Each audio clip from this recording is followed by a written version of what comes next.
مکتب ملګرو السلام علیکم. نن موږ تاسو ته په تخلیق او تحقیق باندې خبره کوو. تخلیق او تحقیق په ادبي اصطلاح کې دا دواړه جدا جدا څیزونه دي. هغه جدا جدا داسې دي چې په تحقیق کې موږ د خپل ذهن پیداوار یا جذبات او کیفیات نه بیانوو. په تحقیق کې موږ هغه ثبوتونه پیش کوو کوم چې موږ ته د علم او جستجو نه پس په لاس راغلي وي. یعنې د دې مطلب دا شو چې په تحقیق زمونږ هیڅ جذباتي خبره یا ذاتي خبره نشي کېدی او نشي قبلېدی. په هغې کې صرف دلایل او ثبوتونه قبلېږي. او په تخلیق کې موږ ته د ثبوتونو او د دلایلو ضرورت نشته. موږ د خپلو ذاتي جذباتو اظهار کوو او هغه جذبات که چاته اپیل کوي یا نه کوي، خو چې په ما څه تېرېږي هغه به زه په تخلیق کې پیش کوم. خو د دې مطلب دا شو چې یو دلیل او ثبوت سره تعلق لري چې هغه تحقیق دی.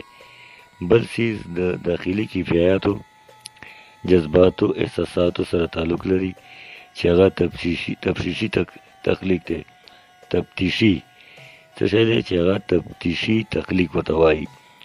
نو په دې لحاظ سره خو دا دواړه جدا جدا څیزونه دي، خو په دې کې یو نازکه رشته هم شته. په تخلیق او تحقیق کې هغه نازکه رشته دا ده چې تحقیق کوي، یعنی څوک یې کوي؟ محقق.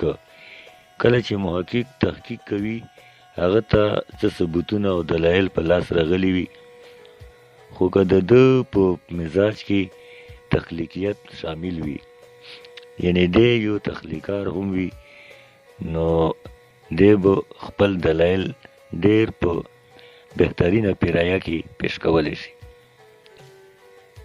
یعنی خپل دلایل به ډیر په ښایسته ژبه کې پیش کولی شي. دی به د خپلو دلایلو دپاره د خپل داخلي مزاج نه ډیر ښایسته اسلوب او ډیر ښایسته د لیک انداز راویستی شي. نو د دې مطلب خو دا شو چې د تخلیق مزاج د تحقیق ته وده ورکولی شي، یعنی فایده ورکولی شي. د تخلیقي دلایلو د پیش کولو انداز ښایسته کولی شي. او بله خبره دا هم ده چې ځینې خلک ګوره دلایل د افسانې او یا د ناول په شکل کې پیش کوي، نو په هغې کې سړی نه تنګېږي، یعنی نه بور کېږي. هغه وایي چې زه یو کیسه لولم، او اصل کې په هغې کې تحقیق وي او په هغې کې دلایل بیان شوي وي. او ځینې خلک سفرنامه لیکي، یو ښکلي تخلیقي انداز سره روان وي او پکې ښایسته ښایسته جملې وي، په هغې کې ډېر لوی تحقیق شوی وي او په هغې کې معلومات وي چې د تحقیق دپاره تر یو حده د تخلیقي مزاج شته. د تخلیقي ژبې او جملو ضرورت شته، خو په بنیادي طور باندې د جذباتو، کیفیاتو او داخلي احساساتو څیز دی. او تحقیق د ثبوتونو او دلایلو سره یعنی یو شی دی، یو څیز دی. دا وجې تخلیق او تحقیق چې تاسو ته ما پیش کړلو. امید لرم چې تاسو به دا دې باندې به پوه شو، او که پوه نه وو ما نه سوال کولی شو، بیا ما نه تپوس کولی شو. تر بل پروګرامه پورې د